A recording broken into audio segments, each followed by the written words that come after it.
Hoy es la clase 36, como has dicho, y seguimos con temas diversos sobre Jesús y la ley de Moisés que afectan en concreto estos bastante y mucho al cristianismo. Y empezamos con la cuestión del divorcio relacionada con el adulterio del cual hablamos muy poquito, un poquito en la clase pasada.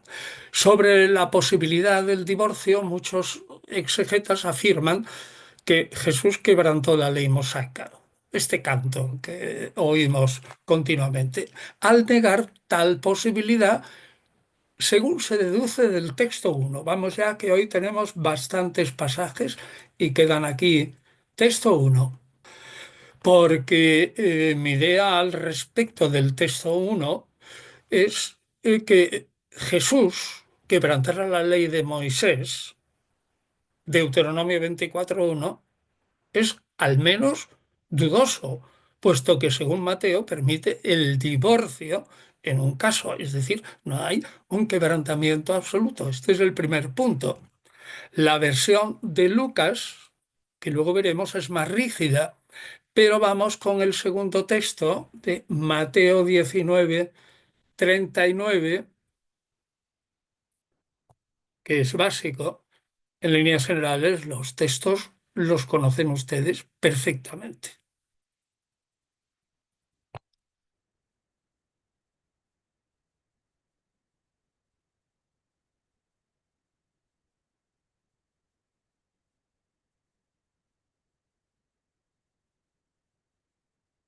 La repetición, como decía, ya está, ¿no, Javier?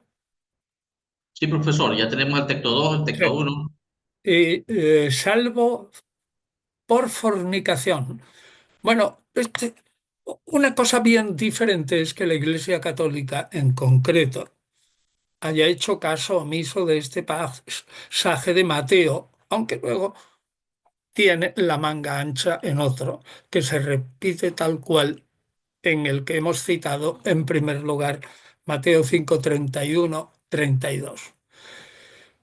Cierto, Jesús adopta una postura rigorista, pero salvo en el caso de los esenios, ¿eh? Los demás la entendían de una manera más leve.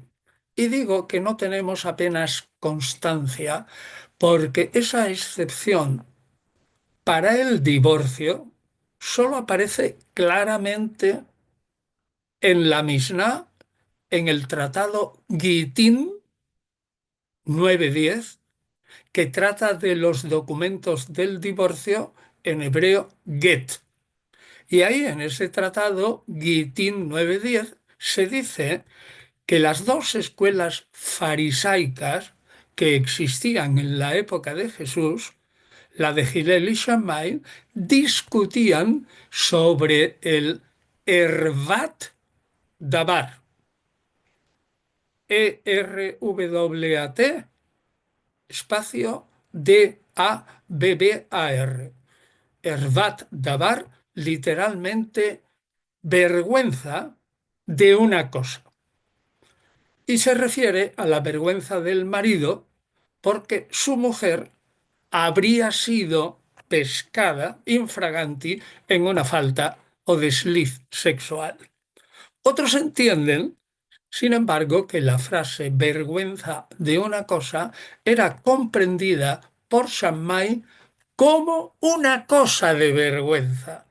Es decir, no solo un acto sexual repudiable, sino algo, además, fuera del sexo, que hubiese hecho la mujer que menoscabara el honor del marido. Es decir, ya tenemos aquí una sentencia más rigorista todavía.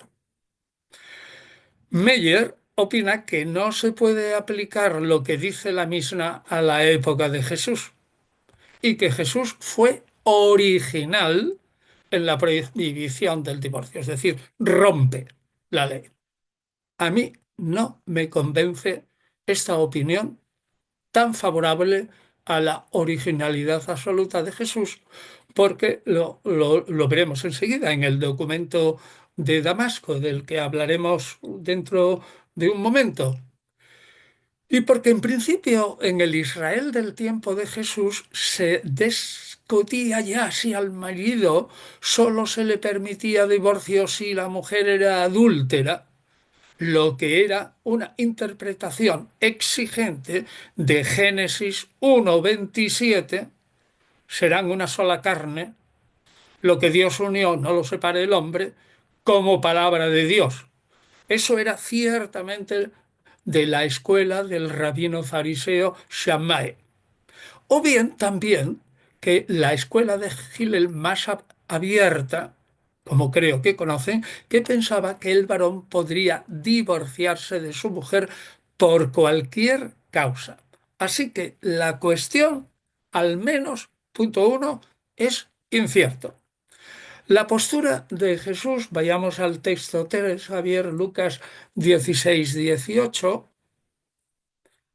que es una presentación brevísima de una doble sentencia, en la cual fíjense que lo comentaremos luego, porque es igual a lo que hemos visto hasta ahora, que se case, que se case con otra, que se case con una repudiada. Este texto, junto con Mateo 5:32, pues trata ciertamente de la porneia en griego, de ahí viene porne, ¿eh? Pornografía, y comete adulterio. Ahora bien, hay una discusión entre los estudiosos sobre la forma primitiva de este dicho que pertenece a la fuente Q. Meyer sostiene, por meras razones del ritmo de las frases en griego, que la versión primitiva podría ser aquella que no incluye la cláusula exceptiva, excepto por motivo de fornicación propia de Mateo, y también paralelamente en Lucas aquella que no tiene la frase y se case con otra. Así pues, la versión primitiva podría ser muy simple. El que repudia a su mujer comete adulterio y el que se case con una repudiada comete adulterio. ¿Vale? Podría ser.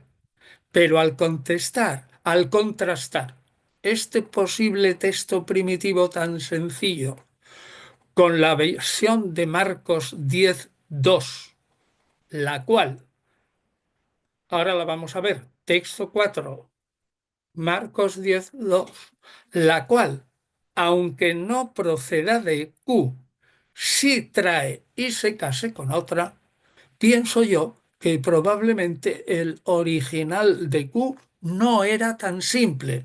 Es decir, que yo lo que estoy tratando de demostrar es que había dudas. Sería pues así: el que repudia a su mujer y se case con otra comete adulterio, y el que se case con una repudiada lo comete igual. Muy bien. Lo importante es que en cualquiera de los dos casos parece que la prohibición del divorcio es clarísima en Jesús. Bueno, veamos ahora el texto de Marcos anunciado, 10:2-12. Listo, profesor. Este es un texto conocido, ya les digo que lo conocerán todas. Fíjense en el Deuteronomio 24:1, dice: Moisés permitió escribir carta de divorcio y repudiarla. Y Jesús responde: por la dureza de vuestro corazón os escribió este mandamiento. Y arguye con el texto del Génesis. Esta formulación de la prohibición del divorcio en Marcos es parecida a la estricta de Lucas, como ya he dicho, aunque no proceda de la fuente de Q. Y entonces, dice Meyer, aquí tenemos un testimonio múltiple de la dureza de Jesús y cómo se opone a Moisés. Bueno, pues vamos a añadir más con el texto 5, 1 Corintios 7, 10, 11, Listo, profesor. Es un mandato del Señor. Él distingue perfectamente de lo que él manda, Pablo, que era célibe, sin duda, y un matrimonio normal. Es decir, da la impresión de que el apóstol Pablo está parafraseando una prohibición del divorcio por parte de Jesús. Da la impresión, repito, que para Pablo también parece que Jesús prohibió radicalmente el divorcio.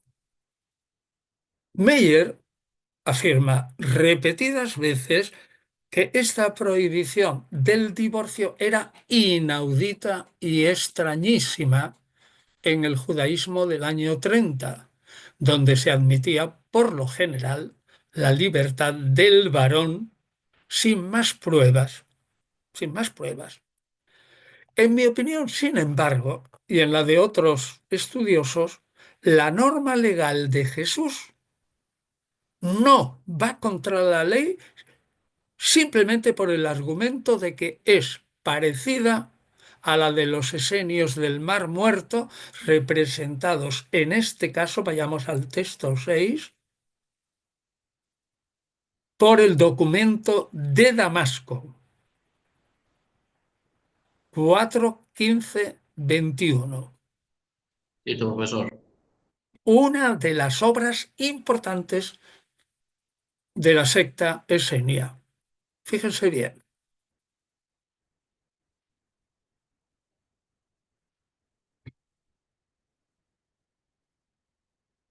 ciertos hombres son capturados 2 veces por el deseo de la fornicación, por tomar 2 mujeres en sus vidas. Ya podría parecer que el texto del documento de Damasco, muy parecido, ¿no? Muy parecido en su fondo a lo que dice Jesús, se refiere a la poligamia, en concreto, a que el varón desee tener 2 mujeres. Vayamos al texto o textos 7a y 7b que repetimos antes. Listo, Archiconocidos.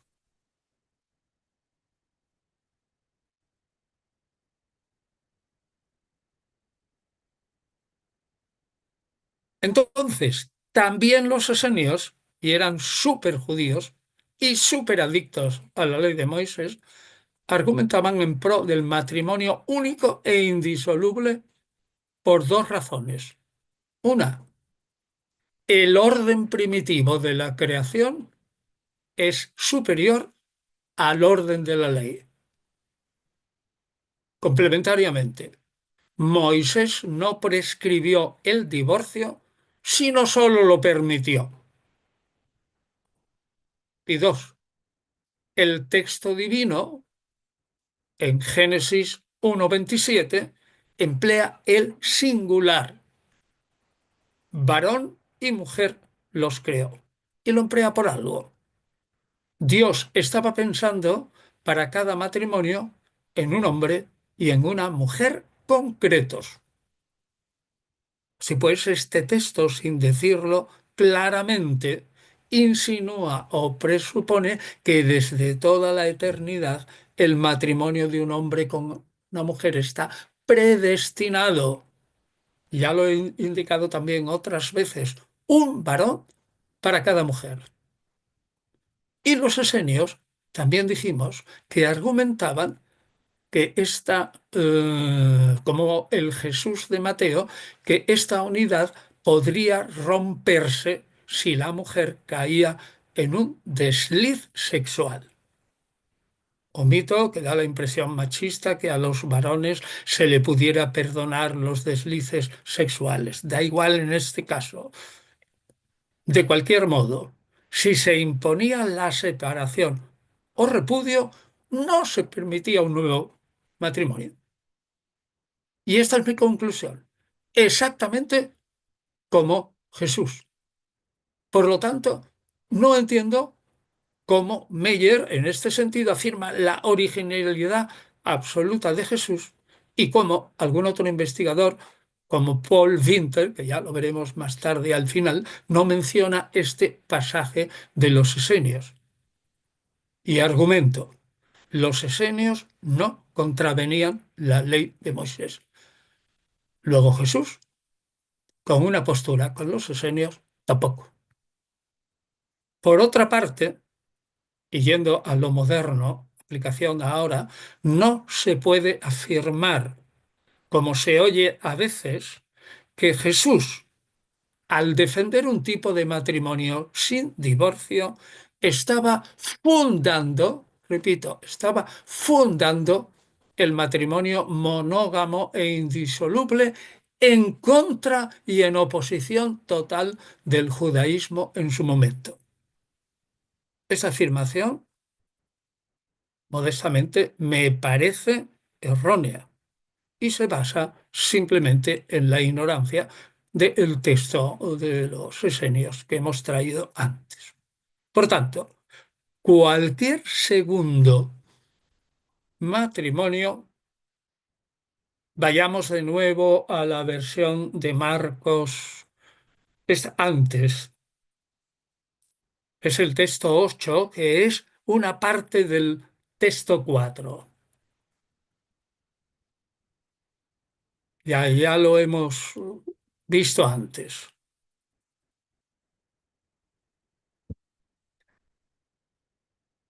No es extraño que los discípulos de Jesús se enfadaran por no poder divorciarse y eso no les parecía nada bien.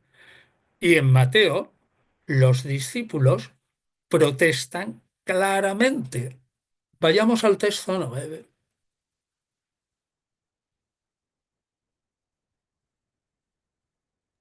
Listo, profe. Le dijeron sus discípulos, si es así, es la condición del hombre, esta condición del hombre con su mujer. Al hombre no le conviene casarse. Y entonces Jesús repite esa sentencia tremenda de los eunucos que se hacen a sí mismos por causa del reino de los cielos. Así pues, tenemos aquí otro argumento que ya lo hemos puesto en clases anteriores.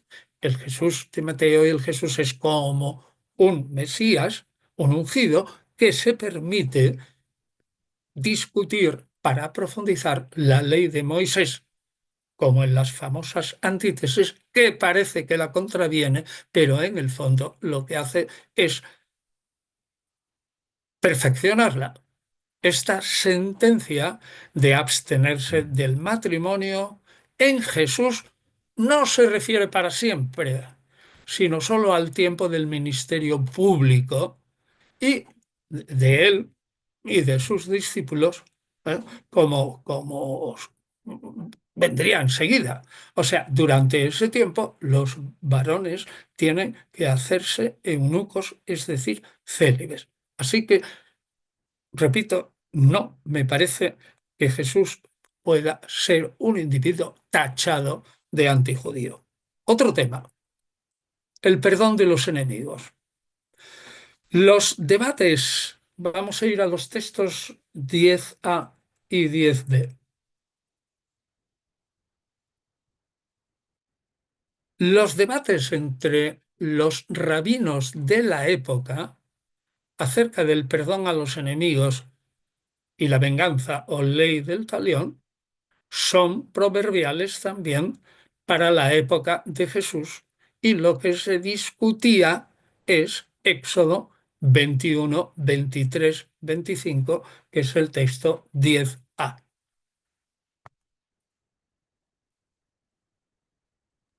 Listo, profe. A ello se refiere Jesús cuando dice en el texto 10b, y lo podemos ver los dos a la vez, y esto ya lo dijimos, habéis oído que se dijo, amarás a tu prójimo y odiarás a tu enemigo, amad a vuestros enemigos, etcétera, etcétera, etcétera. Sed pues perfectos como perfecto es vuestro Padre Celestial. Recuerden que dijimos en la clase anterior que hacía tiempo que en la práctica de la religión judía la venganza de sangre se había cambiado por una compensación monetaria de los daños. Es decir, es como si todo el judaísmo en pleno se hubiera apartado de la letra de Éxodo 21, que era el texto 10a. Es decir, estaríamos en, en una postura rarísima. El judaísmo contra el judaísmo hereje del judaísmo. De este apartamiento de la ley expresamente da testimonio Flavio Josefo en Antigüedades de los Judíos, Historia de los Judíos 4.280. Ahí sostiene que los judíos de su época no se atenían ya a esa norma bárbara. Bueno, el perdón de los enemigos solo lo tocamos tangencialmente y hablaremos más detenidamente en las clases que vienen enseguida dedicadas a la ética de Jesús.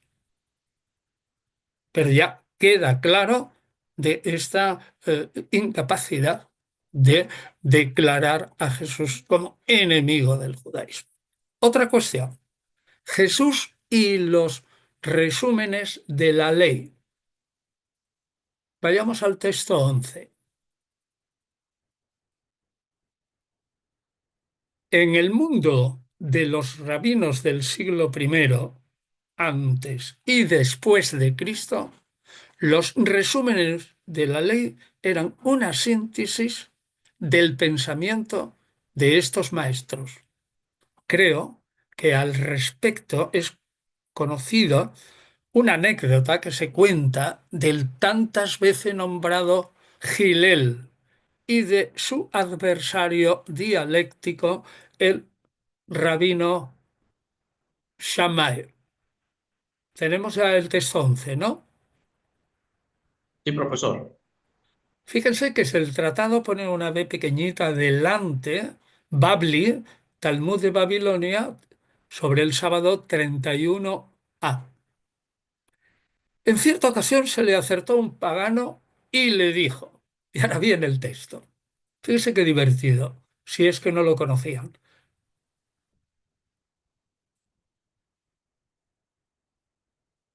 Es famosísimo, ¿eh? A condición de que me enseñes toda la ley en el tiempo en que yo puedo mantenerme sobre un solo pie. Bueno, pues se cuenta que el rabino Shammai lo despidió a este sujeto por indeseable, bromista, con cajas destempladas, mientras que Gilel lo aceptó y le dijo, lo voy a hacer.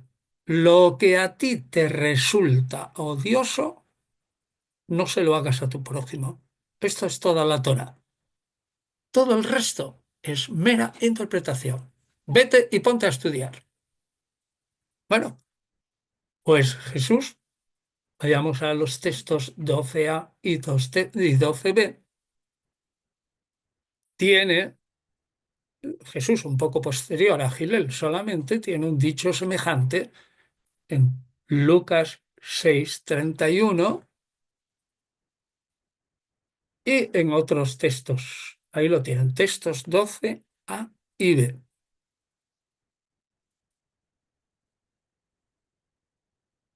Está, Listo, profesor. véanlo. Es parecidísimo esta síntesis. En mi opinión, Jesús se enmarca entre los rabinos famosos del Israel del siglo I.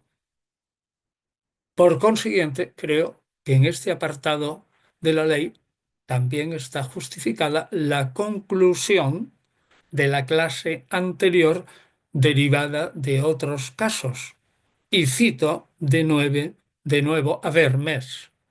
La actitud de Jesús respecto a la ley de Moisés era el de un interés omnipresente por el objetivo último de la ley, que él, Jesús, considera primaria, esencial y positivamente, no como una entidad jurídica, sino como una realidad ético-religiosa. Por tanto, la ley mosaica, apostillamos ya y apostillamos ahora, según Jesús, era la revelación de la conducta justa y ordenada por Dios a los hombres y la manifestación de los deberes que el hombre debía cumplir para con ese Dios. Ni por lo mínimo se le podía pasar por la cabeza al judío Jesús abrogar esta ley y sustituirla por otra. Esto pues ha quedado ya bien asentado. Pero vamos a pasar ahora a un tema tremendo que lo vamos a ver muy lentamente, que es la pureza de los alimentos. Pero antes tenemos que hablar un poco sobre la concepción de la impureza como fuerza maléfica en el judaísmo de la época de Jesús, sustancialmente coincidente con el mal y con el pecado. Esta idea llega a su más extrema radicalización en el judaísmo del siglo I, en líneas generales. Impureza y pecado coinciden y forman parte de la naturaleza misma del hombre, según el pensamiento normal judío, evidente. Pero el judío añade, la liberación del pecado es liberación de la impureza, es purificación. Esta idea se vuelve a ver muy clara entre los esenios, esos colegas de Jesús, en esto. Según los qumranitas, el ser humano es ya pecador desde el seno de su madre. Vayamos al texto 13. Sí, Porque profesor. la impureza está en toda la naturaleza. Observen esto, fíjense cómo casi parece el pecado original, pero no lo es. Por tanto, es connatural con el ser humano. El único modo era apartarse del mundo, entrar en la secta de los qumranitas y dejarse purificar por el Espíritu de Dios que habita en ella. Lean el texto 13.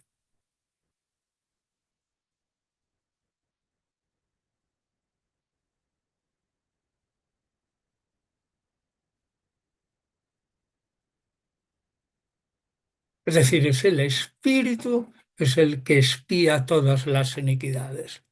El Espíritu de santidad es el Espíritu Santo. Es posible, les repito, que estamos en cuestiones generales para luego aterrizar.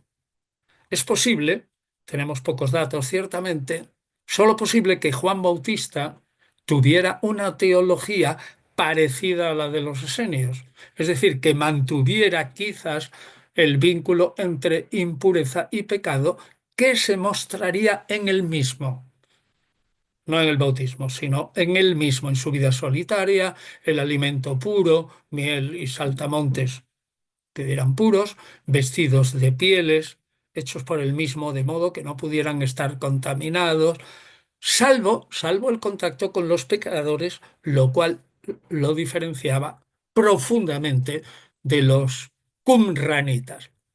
Ahora bien, si Jesús aceptó al principio esta idea de la relación entre impureza y pecado, debió de cambiarla rápidamente. Pues para él Jesús debió de ser finalmente muy claro que no había que quedarse en el desierto, como hacía su maestro, esperando a que las gentes fuesen allí a él, sino que él tenía que ir a buscar a las gentes para convencerlas que debían prepararse para la inmediata venida del reino. Así que lo más probable es que este acercamiento más directo al pueblo le condujera a concebir esa relación de pureza-pecado con ojos muy distintos a los de los esenios que se apartaban. Probablemente la bienaventuranza, felices los limpios de corazón, porque ellos verán a Dios, que probablemente procede de Jesús, apunta a esta realidad, hacia el interior del individuo, más que hacia el exterior. Es esta, pues, en Jesús, una vez más, una concepción más esencial y profunda. Y esto es lo que vamos a discutir dando vueltas, ¿eh? O sea que entraremos y saldremos hasta que lo dejemos todo claro. Lo que sale del interior del hombre es lo que contamina verdaderamente al hombre. Lo que sale del interior, no lo que entre. Así pues, esta introducción general nos conduce directamente a tratar de las leyes de la pureza de los alimentos según Jesús. Y aquí sí que hay un problema aparentemente gordo. Piensen también, o prenotando, que la ley judía pretendía y pretende que el pueblo elegido se distinga de las demás gentes, me refiero a los fanáticos, ¿no? Se distinga de las demás gentes gracias a la pureza y santidad de su comportamiento, a imitación de Dios que es puro y santo.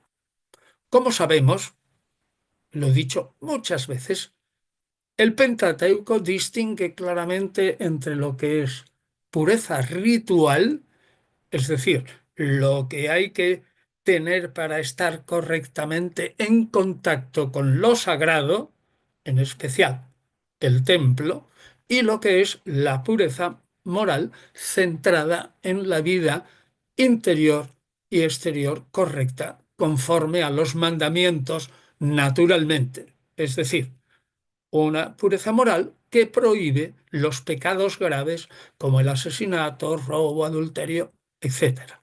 Ahora bien, la ley, que en esto es estricta, también es estricta en todo lo que respecta a los alimentos sobre los que Dios muestra esa voluntad de apartamiento del pueblo y de una manera muy particular.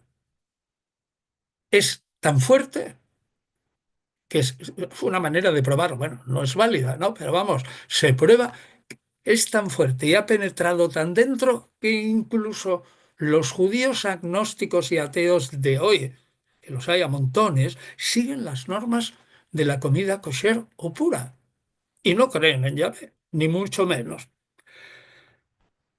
La pureza ritual, el rito cerca del templo, está relacionado con ciertas acciones de la vida humana: nacimiento, enfermedades, actividades sexuales y muerte. Estos hechos humanos que están relacionados con la potencia generadora de dar la vida, curiosamente, deben apartarse de lo divino para un judío, que es lo esencialmente otro. A lo mejor, quizás precisamente porque son humanos, son compartidos con los animales y claro, ninguno de esto eh, puede ponerse en contacto con lo esencialmente otro. Así que, aunque digamos, ninguno de estos hechos son en sí pecado, para el judaísmo es, es que no resisten el contacto con lo esencialmente otro. Curiosamente, esa impureza ritual, que no es pecado, es contagiosa. Por ejemplo, tocar un cadáver. Y además se impurifica el templo si se entra en estado de impureza, pero esa impureza se elimina fácilmente. Por el contrario, la impureza moral, esa que afecta al interior del ser humano, que perpetra acciones graves contra el decálogo, debe ser eliminada de Israel, no con nada externo del templo, sino con el castigo del culpable que puede llegar hasta la muerte. Así se expresa simbólicamente en los ritos convenientes del día de la expiación o Yom Kippur. Y hay otro tipo de impureza, y ya nos vamos centrando, que es contraída por la ingestión de ciertos alimentos prohibidos por Dios. Pero curiosamente, el pueblo israelita, y no lo explica la Biblia, no tiene la menor idea de por qué Dios los ha prohibido. Así se dice claramente que, por ejemplo, que comer cerdo es una abominación, pero no se explica por qué. Simplemente Dios ha dicho que es así. Y lo curioso del caso es que la ley en sí, si ustedes la repasan, no prescribe ningún acto o rito para salir de esa impureza si es que se ha contraído. Ahora, se da por supuesto que el que infrinja esas leyes voluntariamente y con escándalo y por largo tiempo no será perdonado y Dios lo excluirá del pueblo elegido. Pero se supone que si se arrepiente y hace penitencia y propósito de la enmienda, será perdonado sin ninguna necesidad de sacrificio o acción externa. Bien, y una vez dicho esto, como prenotando, volvamos la vista a Jesús y como digo, empecemos a dar vueltas sobre el texto de Marcos 7. Los textos que afectan al Jesús histórico sobre la impureza ritual son muy pocos. Y los que tocan el tema de la impureza por la ingestión de los alimentos, pues a lo mejor hay uno en serio. Sobre la pureza ritual hay algún ejemplo muy claro, como el texto 14 de Marcos 1:44, el leproso curado por Jesús, que se describe en el capítulo 1, ¿no? Listo, En profesor. este caso, en realidad no hay ni impureza ritual por parte del que toca, ya que la ley nada dice al respecto. Pero Jesús se atiene a la norma de la pureza ritual que afecta a los leprosos, pues dice el texto, no digas nada a nadie, muéstrate al sacerdote. Bueno, pues incluso en este caso hay investigadores que dudan de que este acto de adhesión a la ley por parte de Jesús sea histórico. Y lo dicen, no, a lo mejor es una orden compuesta por la Iglesia primitiva como un acto de propaganda del poder curativo de Jesús. Eso ha sido inventado por el evangelista. Bueno, no vamos a discutir este punto, pero está ahí. Y respecto a la impureza contraída por por los alimentos, no hay más que un texto básico que es el al que vamos a concentrar nuestra atención. Texto 15, dividiéndolo en diversos trozos, uno detrás de otro.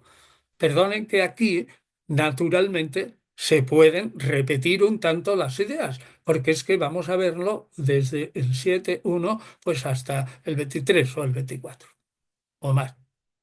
Listo, profe.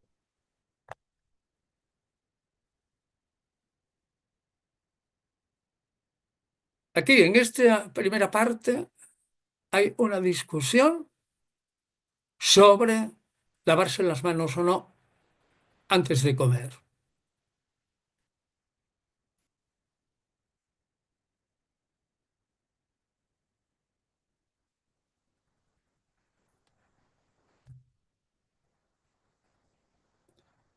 Fíjense, estamos hablando del lavamiento de manos y abajo una profecía de Isaías.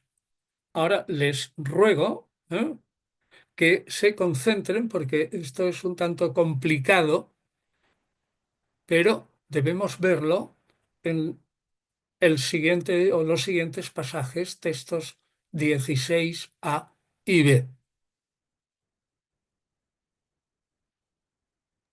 Listo, profesor. Que se concéntrense, Bien. Isaías 29:13, que en el texto anterior, ¿no? Bien profetizó de vosotros Isaías. Muy bien. Vale. Pues 29:13. He puesto ahí la versión de los 70 del editorial Sígueme, Salamanca. Es una versión muy literal. Y luego he puesto, fíjense que he señalado, ¿no? porque enseñan preceptos y enseñanzas humanas. He acentuado el porque. Y he puesto también la versión hebrea de Cantera, editada por Verbo Divino, que lo tienen ahí. Ha dicho Adonai, por cuanto este pueblo, quiten el se, con su boca me honra y ¿eh? y con sus labios, mientras mantiene su corazón alejado de mí. Resulta así que el temor que me tiene es simple mandamiento humano enseñado. He aquí que seguiré obrando maravillas con este pueblo.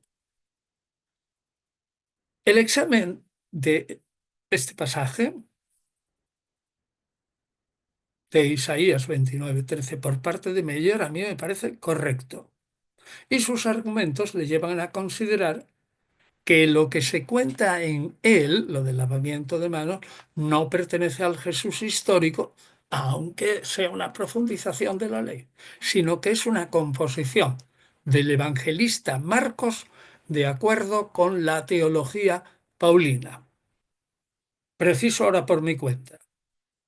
Una parte de esta teología paulina hace hincapié en que las leyes de los alimentos no son obligatorias.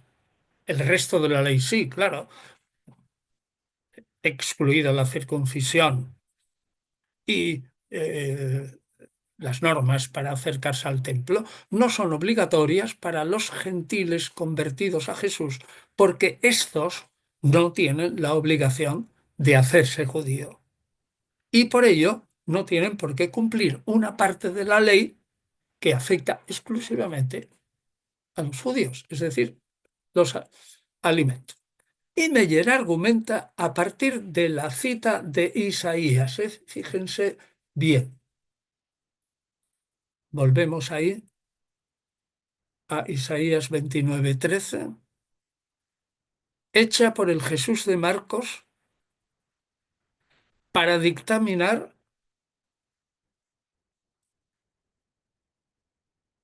que en el fondo ningún alimento, aunque esté hablando, el texto viene del lavamiento de las manos, pero dictamina que la ingestión de ningún alimento hace impuro al ser humano.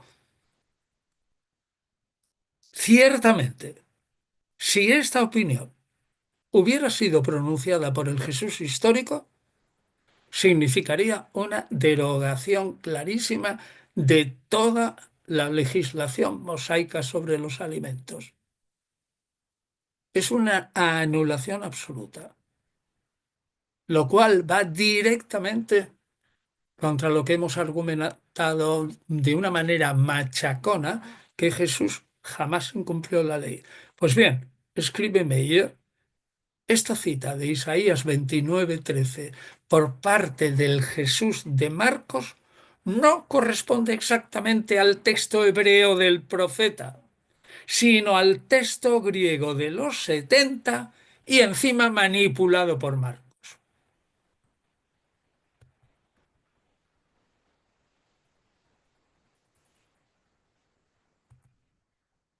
Si observan, la diferencia entre el texto 16a y b, en el fondo, no, no se diferencian tanto en cuanto a su idea. La diferencia parece relativamente pequeña, pero Meyer en esto sostiene que el Jesús de Marcos cambia el sentido del texto griego. Comenta, lo digo literalmente, claramente la línea argumental de Jesús funciona solamente si él está argumentando a partir de la forma atestiguada por los 70 y encima enmendada estilísticamente por Marcos. Y dice, y digo yo también, esto presenta una gran dificultad para adjudicar ya en principio el capítulo 7, y estamos hablando del principio, a la predicación de un Jesús de lengua aramea que habla a multitudes y les proclama una supresión revolucionaria de la ley. Y la pregunta es, ¿iba a emplear este Jesús judío un argumento ante sus oyentes, también judíos de Israel, basándose no en la Biblia hebrea aramea común, sino basándose en la traducción griega? No es verosímil. Y a esto se añade, dice Meyer con razón, que el autor de Colosenses, cuando critica la mentalidad de sus adversarios en Colosas, cita exactamente como Marcos, no la Biblia hebrea, que se halla también en Qumran, sino la Biblia griega. Por tanto, la argumentación depende, pues, de la versión griega del profeta. Así que, en resumen, la anulación, en principio, de esta primera parte del capítulo 7 de Marcos, que como veremos el verso 15 en adelante sobre todo, afecta a la anulación de la ley de los alimentos, no es jesuánica. Y ahora nos concentramos en lo del principio. Lo de lavarse las manos antes de comer es presentado en el texto de Marco, o presenta mejor a un Jesús que discute la tradición de los fariseos, sobre todo de Jerusalén, que intentan vivir en un estado de pureza ritual similar al de los sacerdotes. Ahora, pensamos, un artesano galileo, acostumbrado a andar entre gentiles, un Jesús sabedor que la impureza contraída se elimina con un baño ritual, la de lavarse las manos, o simplemente con el paso de la noche. La cuestión esta de lavarse o no lavarse las manos debía de preocuparle muy poco. Y además, a esto se añade que esa preocupación probablemente no es histórica para el siglo primero, sino que no aparece de una manera clara, y esto lo argumenta Meyer con toda exactitud, que esta costumbre es más tarde del tiempo de Jesús, ya enfilando el siglo segundo. Ya tienen ustedes una pista que nos va enfilando, ¿eh? A su vez, en la cuestión principal que ya hemos planteado de si la ingestión de los alimentos impurifica o no. Vayamos otra vez a Marcos 7, en el texto 17, pero antes habíamos hecho Marcos 7, 1, 8, ahora vemos Marcos 7, 9, 13. Listo, Texto profesor. 17.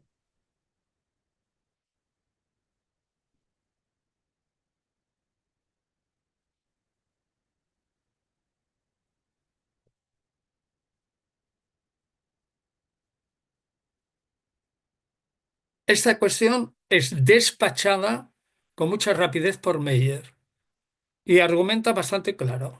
Si los versículos 6, 8 anteriores, los de los textos anteriores, o sea, Marcos 1, 8, 6, 7, 8, no proceden del Jesús histórico, sino que es una composición cristiana del evangelista o de su grupo, la continuidad de la réplica, que es los versos 9, ahí lo tienen en el texto 17, tampoco tendrá visos de proceder del Jesús histórico.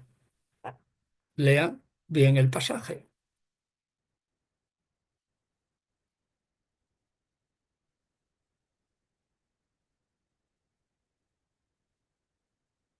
Jesús discute el Corbán. Yo hago una salvedad. Aunque no proceda del Jesús histórico, yo hago la salvedad que sí que es posible que en otro momento, a lo mejor no recogido dentro del capítulo 7 de Marcos, el Jesús histórico hubiera discutido el Corbán porque era una acción malvada, malvada, de los hijos malvados que dejaban inermes a unos padres ancianos y menesterosos y que está ciertamente atestiguada en tiempos de Jesús. Además, aunque no lo cite yo aquí, está criticada no solo por Jesús, sino por el documento de Damasco. No he puesto el texto porque no aparece estrictamente. Sí, doy el número, capítulo 16, 14, 15, aunque no aparezca en el pasaje estrictamente la palabra corbán, pero sí habla de la costumbre. Así que yo digo, entre paréntesis, que es probable que el Jesús histórico, en un diálogo, disputa, etcétera, utilizaría la Biblia y rechazaría el corbán, pero nada más. Tampoco esto es ir contra la ley mosaica y parece que tal cuestión no preocupó en absoluto a los judeocristianos seguidores de Jesús. Y permítame un paréntesis. Bullman y su escuela, la historia de las formas, tienden a ver una intervención del cristianismo primitivo, es decir, un texto secundario procedente de la Iglesia y no en núcleo ni siquiera de Jesús, en todos los pasajes en los que Jesús utiliza la Biblia hebrea para sus argumentaciones. Aquí, que en Corbán y en otros sitios está utilizando la Biblia hebrea, es que resulta que si seguimos al pie de la letra lo que dice Bullman, pues nos quedamos con un Jesús esquelético. Es una exageración de Bullman que hoy ya no se defiende. Jesús, como maestro, puede utilizar la Biblia para argumentar y no podemos achacarlo todo a la iglesia primitiva. Cierro el paréntesis. Vuelvo a lo importante. Vamos al texto 18. Seguimos otro trozo más. Y ahora sí que tocamos el núcleo. Listo, profesor. Nada hay fuera del hombre que entre en él que le pueda contaminar. Mas lo que sale de él es lo que contamina al hombre. Fíjese que he puesto lo de también vosotros estáis sin entendimiento. Léanlo, aunque es un texto archiconocido.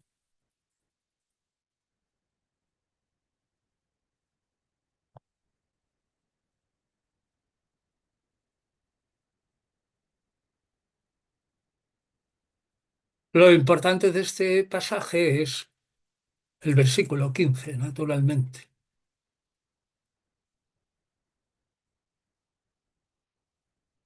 y luego el 19. Con ello declaraba puros todos los alimentos.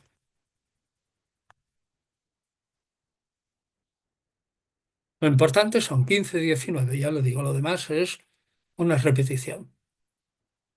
El comentario básico a esta sorprendente declaración de Jesús según Marcos, a saber, que en contra de todas las leyes del Levítico Jesús declaró puro todos los alimentos, lo tenéis en el libro gordo.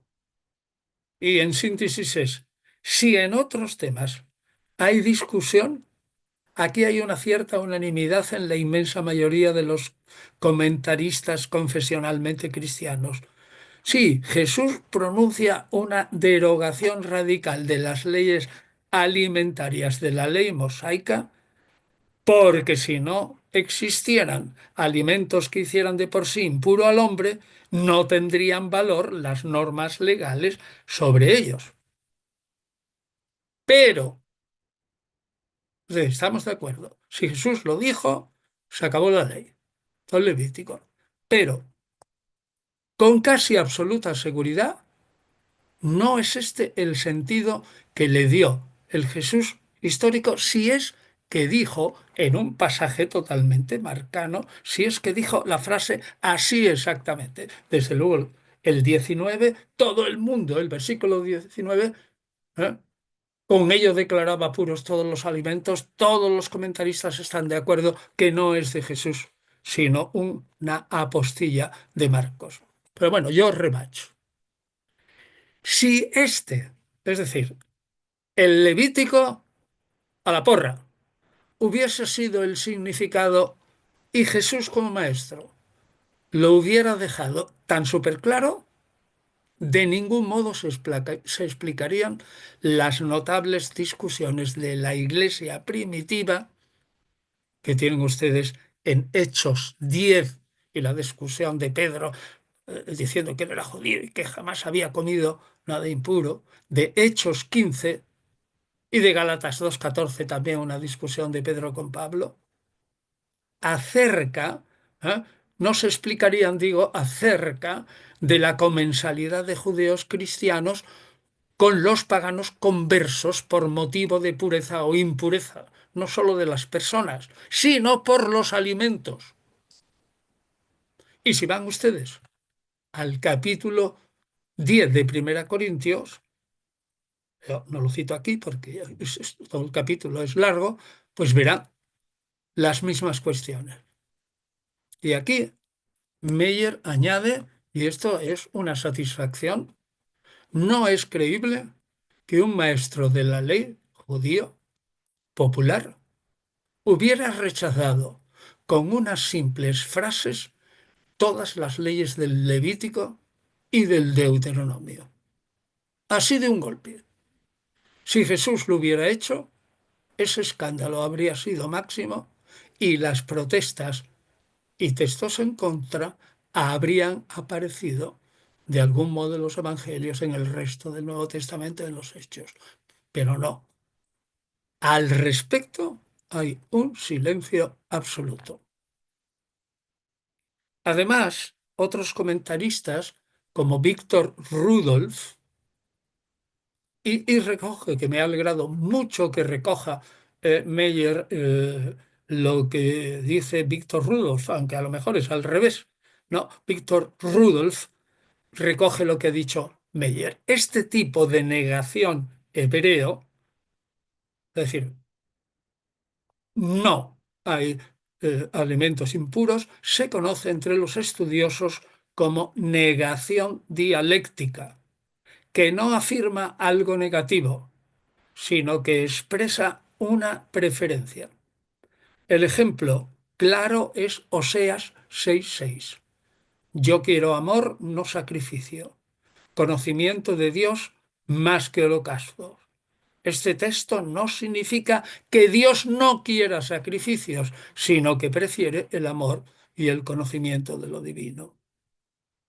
De este modo, el dicho de Jesús, según Rudolf y Meyer, significaría: un ser humano no queda tan impuro por lo que entra dentro de él, los alimentos, como quedaría impuro por lo que sale de su interior.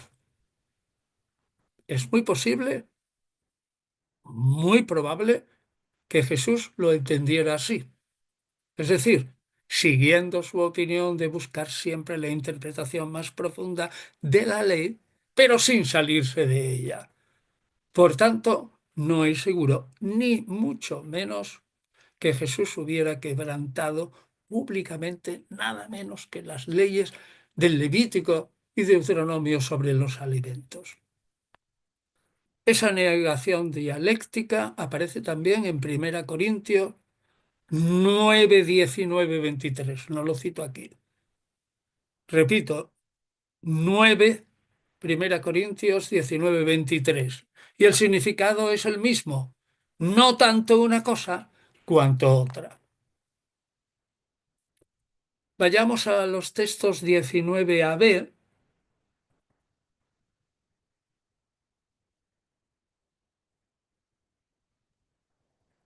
Listo, profe. de Mateo 15, 11, donde se aplica también la negación dialéctica.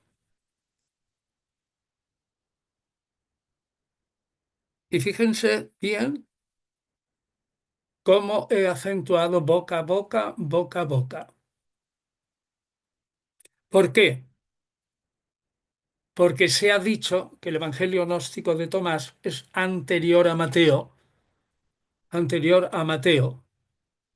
y que por lo tanto hay que tener más en cuenta al Evangelio gnóstico de Tomás que Mateo. Pero fíjense, daría igual también en este caso, porque siempre habría que estar discutiendo quién es el primero, pero en realidad no importaría tampoco demasiado.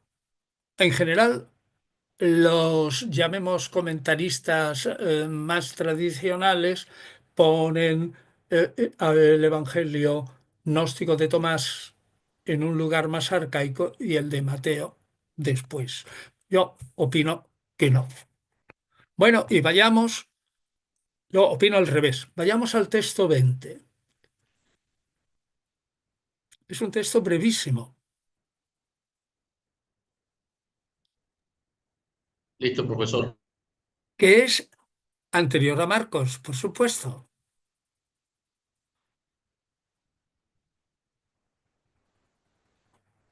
O sea que tenemos aquí en Pablo lo mismo que aparece en Marcos. Es decir, aquí eh, Pablo tiene esa mentalidad metiéndose dentro, retóricamente, de los gentiles y sabe perfectamente que para los gentiles por revelación nada hay impuros, porque esos gentiles no tienen que hacerse judíos, han de mantenerse como gentiles. Primera Corintios 7, 19, 21. Además, Romanos 10:4 dice claramente, y esto ya lo dijimos, que el Mesías es el fin y coronación de toda la ley. Opino, pues, que la teología paulina sobre la no validez de la ley sobre los alimentos para los gentiles convertidos a Jesús como Mesías pudo ser esta ley paulina que hace una distinción que Jesús no haría probablemente porque no pensaba que los gentiles iban a entrar en masa en Israel. Eso es una idea paulina.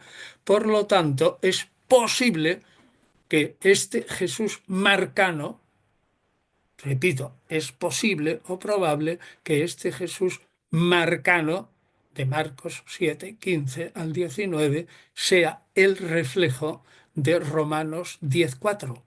Es decir, dicho claramente, que Marcos crea un diálogo disputa de Jesús para en esa escena, pues se vea claramente que tanto el lavarse las manos o lo de ingerir alimentos y tal es una cosa que no afecta a todo el mundo, pero es un pensamiento paulino que reinterpreta a Jesús, pero no es el pensamiento del Jesús histórico.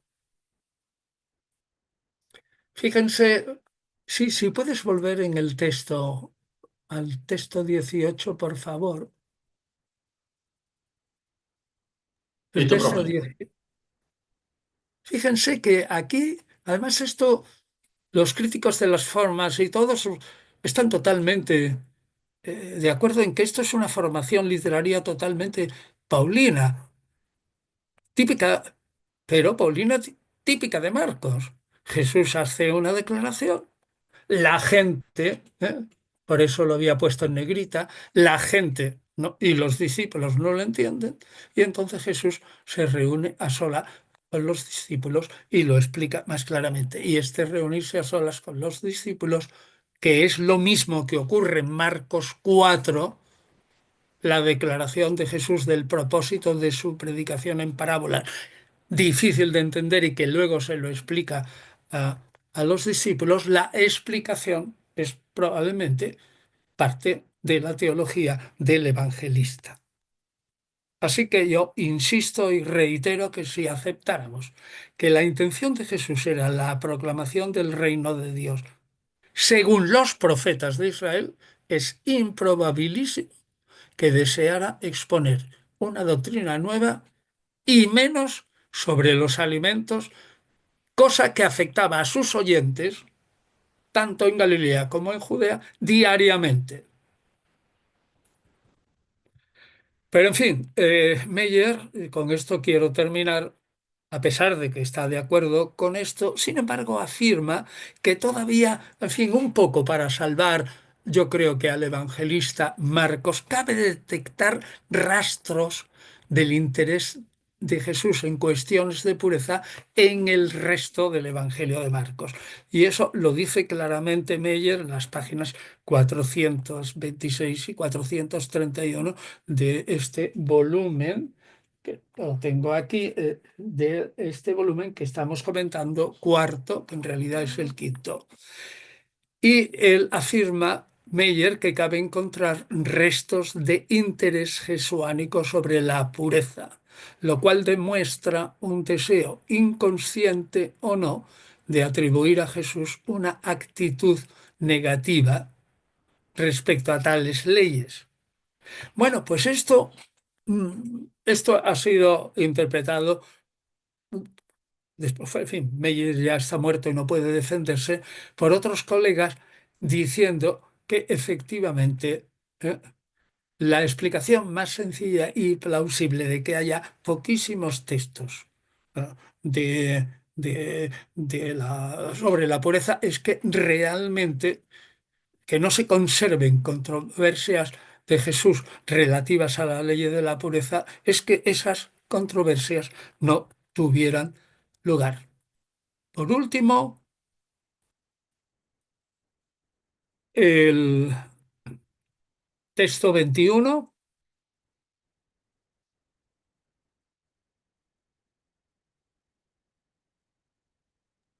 Listo, profesor. otro texto conocidísimo.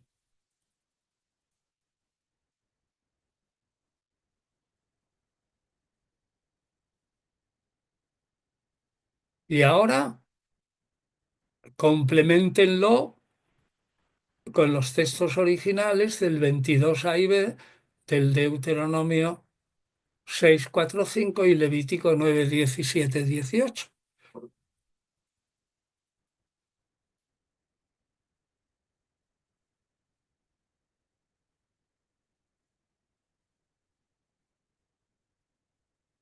Desde luego, me hace un poco de risa, me da un poco de risa que la versión paralela de Mateo, ¿eh? que no lo he puesto aquí por no aumentar los textos, no es tan amistosa con el escriba como era su predecesor Marcos, ya que añade que el escriba, Mateo añade, no quería más que probar o tentar a Jesús. Pero bueno, eso da igual. Aquí lo que importa es que Jesús se presenta aquí, sea o no original, como un defensor de la regla de oro. La regla de oro. Lo que no quieras para ti, no lo quieras para tu prójimo. Esta se formula ya en el libro de Tobías, en el siglo III antes de Cristo. Lo que tú odias, no se lo digas a nadie. Y hoy, el rabino Gil, tan nombrado hoy, pero contemporáneo de Jesús, lo que te resulta odioso, no se lo hagas a tu prójimo. Así que recordemos ahora lo que he contado del rabino Gilel sobre el gentil y puesto sobre un solo pie. En resumen, podemos decir que, en resumen de la clase, que en comparación de Jesús con los rabinos de su tiempo, parece que Jesús tampoco, ¿no? A pesar de las apariencias, parece que al ocuparse menos de las minucias legales e ir más en profundidad, lo que hace es no declarar puros todos los alimentos, sino decir no tanto, sino como respecto a lo que dijimos antes de Osea.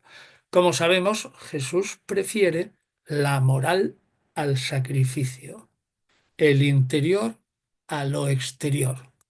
Pero eso no significa de ningún modo, no significa de ningún modo que tampoco Jesús criticara ni siquiera al templo ni nada de nada de nada. Alguien diría, Jesús profetizó incluso la destrucción del templo. Respuesta, bueno, sí, pero también dijo que Dios se encargaría de hacer él mismo un templo mesiánico, otro templo puro, no hecho por mano de hombres.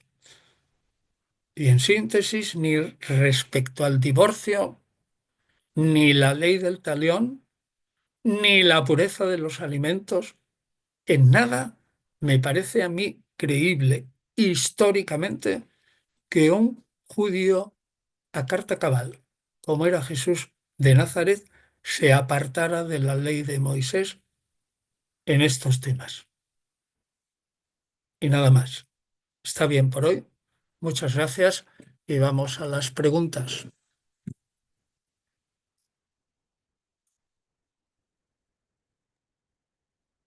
Gracias, profesor. Bueno, compañeros, si hay alguna pregunta, ya saben, levanten su manito, yo les doy la palabra y el profesor le hace la pregunta directamente. De nuevo me pongo el pinganillo este para oír mejor las preguntas, sea que no entienda bien y diga un disparate. A ver, ya está. Y apunto.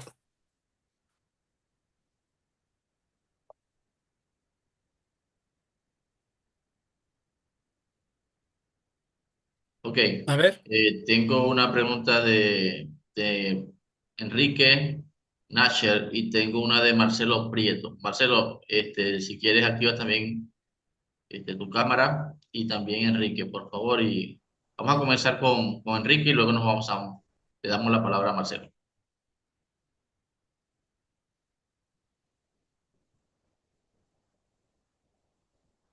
Ok, Enrique, activa tu micrófono.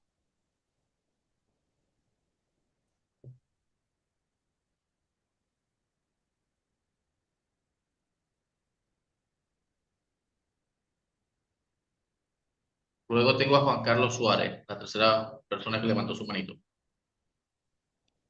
Bueno, no sé qué pasa con Enrique, no sé si no puede activar el micrófono o no está allí en ese momento.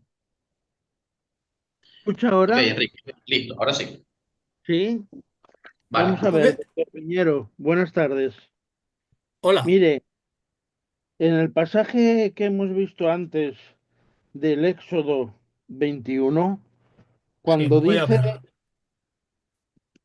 Sí, cuando hemos sí, dicho lo de vida por vida, ojo por ojo, diente por diente, en la sí, Biblia que tengo, sí. Diga, diga. peligro en la vida de una mujer. Anda, perdón, se ha ido la voz. No, en la Biblia que tengo, ahí se me pasó. A ver, Oye, Éxodo, ahora, ¿se me oye? Ok, ahora sí. ¿puedes hablar un poquito Vamos a más ver, fuerte? vamos a ver, Sí, vamos a ir a Éxodo 21. ¿Eh? 21-23. Sí, sí.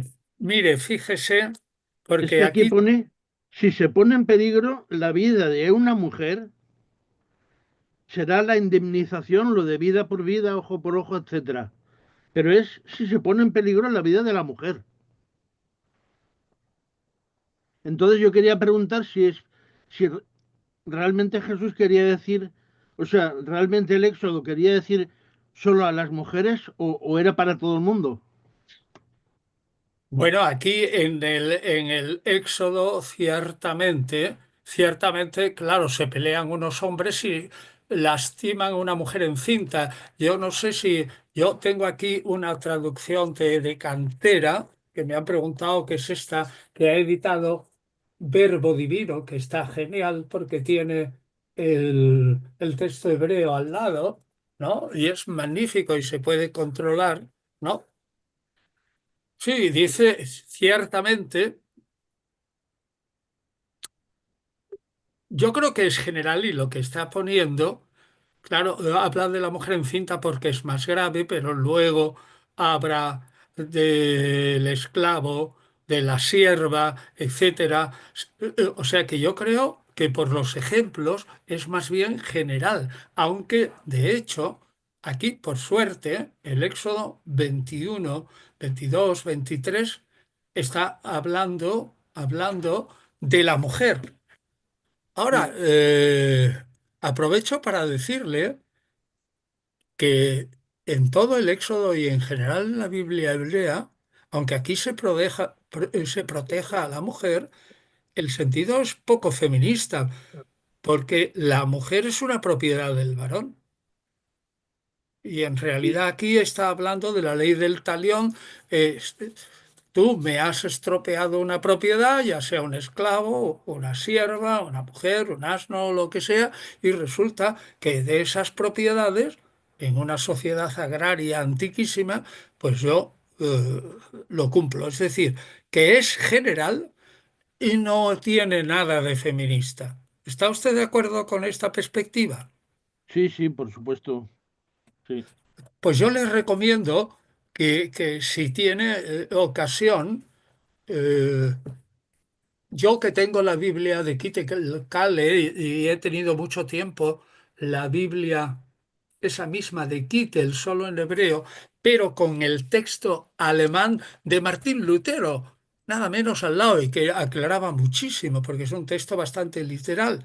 Pero ahora, al salir en español, este Kittel Kale con traducción española de cantera, yo la compré enseguida porque me parece que es maravilloso.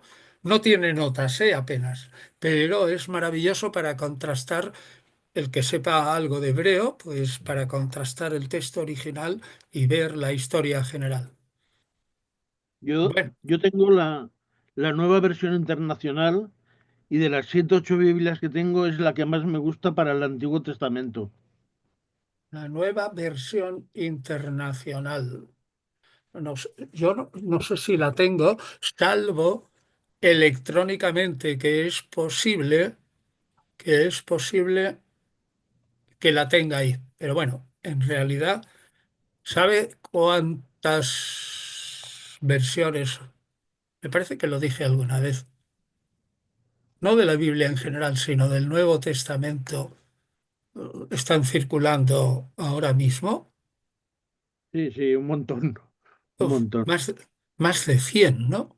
Sí, sí, un O sea montón. que, bueno, este problema de qué versión ya se trató el otro día y yo a la verdad ya dije que en esto he sido un poco ecléctico, pero creo que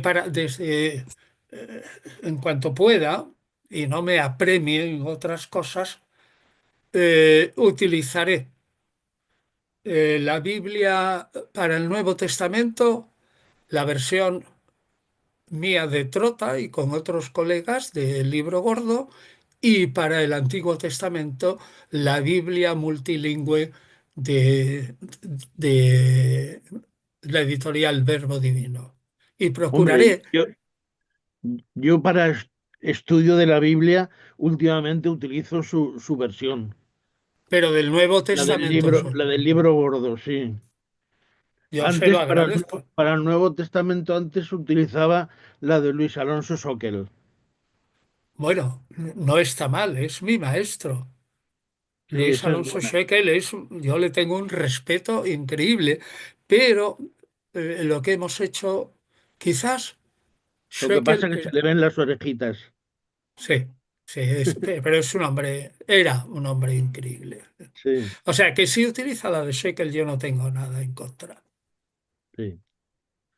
La de Sí, Sockel y Antonio. la suya.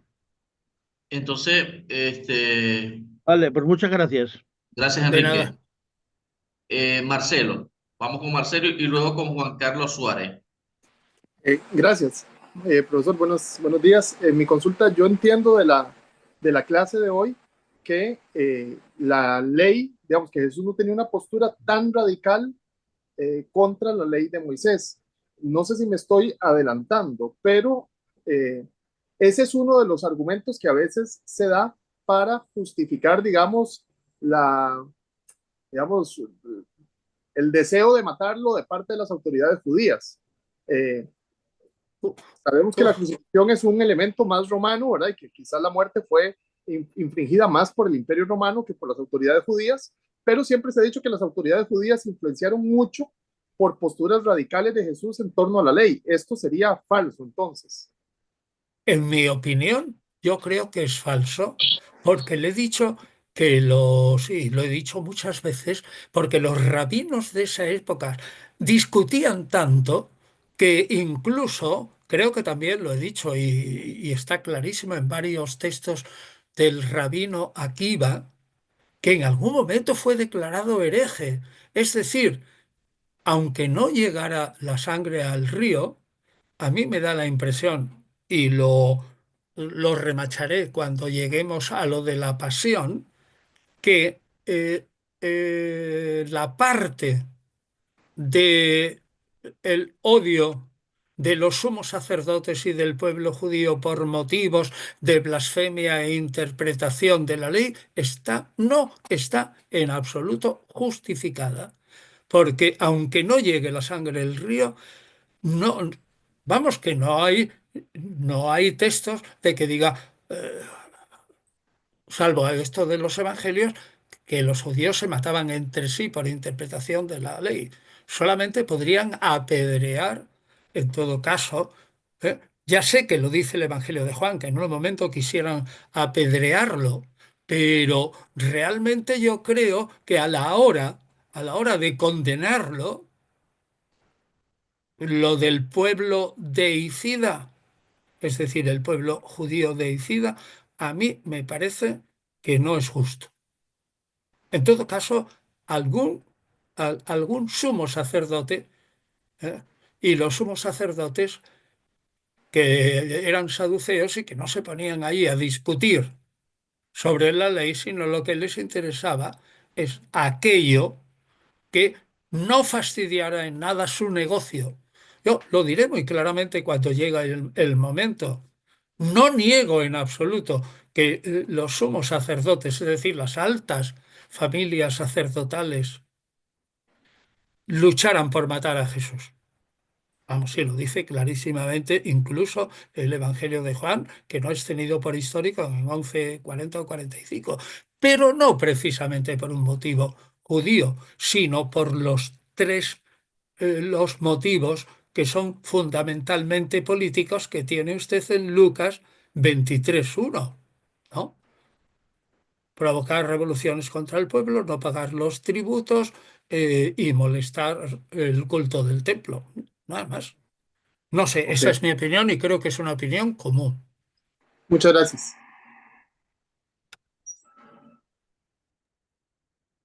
Juan Carlos Suárez. Gracias, Javier. Doctor Piñero, buenos días. Buenas. Todo lo que vimos hoy va muy en sentido de que entenderíamos a Jesús como el personaje que está deconstruyendo la estructura de normas creadas por saduceos, fariseos, templo, y en este sentido escatológico de bien el reino de Dios, necesitamos regresar a, a la moral que nos está diciendo Yahvé en las primeras partes de la Biblia. No es esto una afirmación de que Jesús sí poco a poco iba construyendo, o bueno, a lo mejor no construyendo, sino reinterpretando o configurando una nueva rama de judaísmo, en el sentido de que ya no era válido tener tanta estructura, de que si bien tenía que seguir, como dice usted, por elección y no por negación, teniendo una relación con el templo, sí se estaba configurando una especie de quinta rama, por decirlo así, eh, después de la cuarta filosofía. Hombre, sería posible si Jesús hubiera continuado con vida y no le quitaran la vida, pero le diría, sería posible. Es que lo que pasa es que la vida quedó truncada. Entonces él no tuvo tiempo prácticamente, ni siquiera en 3 años, y mucho menos en la opinión que mantengo yo que la vida pública de Jesús, que es esencial para esta deconstrucción, pero siempre dentro del judaísmo, es decir, Claro, claro. sin poner ahí una bomba atómica por debajo del judaísmo para que todo explotara, pero realmente es que no tuvo tiempo, porque es que la vida pública fue muy breve. Y yo me he preguntado, y creo que lo respondí el otro día, ¿qué interés puede tener Jesús en formar una nueva rama si resulta que el mundo se acaba enseguida? No pasará esta generación sin que venga, que yo creo, eso es en Marcos 9:1, yo creo que a pesar de lo que se diga, creo que es un texto auténtico, ¿eh?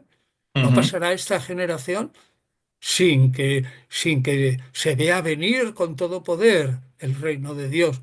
¿Usted cree que eso cabe dentro? O más bien, él lo que hacía es a aquellos individuos a los que yo puedo alcanzar en un país tan pequeño como Israel, los prepararé para que internamente, en lo que quede del tiempo hasta la llegada del reino de Dios, haga o yo no haga una nueva secta.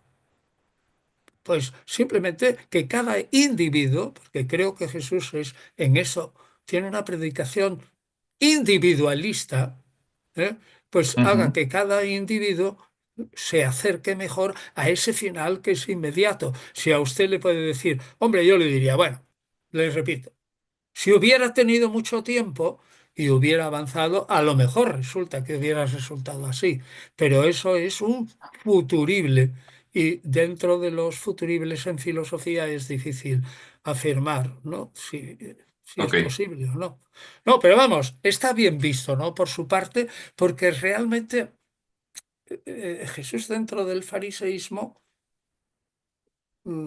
es una rama muy parecida a la de Shammai, pero más contactos con los esenios que los de Shammai. Es en lo poquito que tenemos. Es que tenemos poco del personaje. Entonces, si eso le daba para hacer una nueva escuela, a lo mejor, no lo sé. Pero vamos, lo dejamos en duda, pero es una buena idea, ¿eh? Gracias, doctor. Nuestra estimada Vilma también tiene una pregunta, profesor Antonio. Sí, buenas tardes, profesor y compañeros. Mi pregunta creo que es muy puntual, me queda un poquito de duda cuando habló de Gálatas, la diferencia que hubo entre Pedro y Pablo. Aparentemente Pedro sí estaba de acuerdo con que los alimentos eran impuros y como que he oído también que muchas otras diferencias. ¿Será que Pedro tenía su propia, como quien dice, interpretación de lo que Jesús hablaba? Y aparte, pues Pablo era como que, bueno, en nuestro idioma sería como que más light en ese sentido. No sé qué piensa, profesor Piñer. No, no, yo creo que sí, le entiendo muy bien. Se refiere usted a esa discusión de Gálatas 2:1, 11, 14, ¿no? Sí, creo que sí. Sí, Bueno, sí. Bueno, realmente eh, Pedro no interpretaba nada que no tal como aparece en Gálatas y tal como aparece en lo que se puede entender por hechos, ¿no? Aunque todo está en enorme discusión. Pedro representa a la Iglesia de Jerusalén. En todo caso, el que hace una nueva doctrina es Pablo. Es Pablo el que reinterpreta a Jesús, y Pedro está más en la línea de